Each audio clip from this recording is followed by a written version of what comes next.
జన్నత్లో 8 gates ఉంటాయి. అలాగే జహన్నంలో కూడా ఉంటాయి. బాబ్ అల్ సలాం సమయ పాలన పాటించి ప్రార్థనలపై దృష్టి సారించిన వారికి ఈ ద్వారం గుండా ప్రవేశం కల్పిస్తారు. బాబ్ అల్ జిహాద్ అల్లా మార్గంలో మరణించిన వారికి ఈ ద్వారం గుండా ప్రవేశం కల్పిస్తారు. బాబ్ అస్ సదక దాన ధర్మాలు చేసి అల్లా మార్గంలో ఖర్చు చేసిన వారికి ఈ ద్వారం గుండా ప్రవేశం కల్పిస్తారు. బాబ్ అర్ రయాన్ రంజానులో చిత్తశుద్ధితో ఉపవాసం ఉండేవారికి ఈ ద్వారం ద్వారా ప్రవేశం కల్పిస్తారు. బాబుల్ ఖాతిమిన్ అల్ గైస్ తమ కోపాన్ని అదుపులో ఉంచుకొని ఇతరులను క్షమించిన వారికి ఈ ద్వారం ద్వారా ప్రవేశం లభిస్తుంది.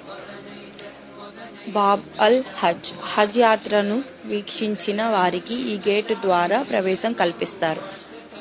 బాబ్ అల్ ఈమాన్ తమ విశ్వాసంలో స్థిరంగా ఉండి అల్లాపై నమ్మకం ఉంచిన వారికి ఈ ద్వారం ద్వారా ప్రవేశం లభిస్తుంది.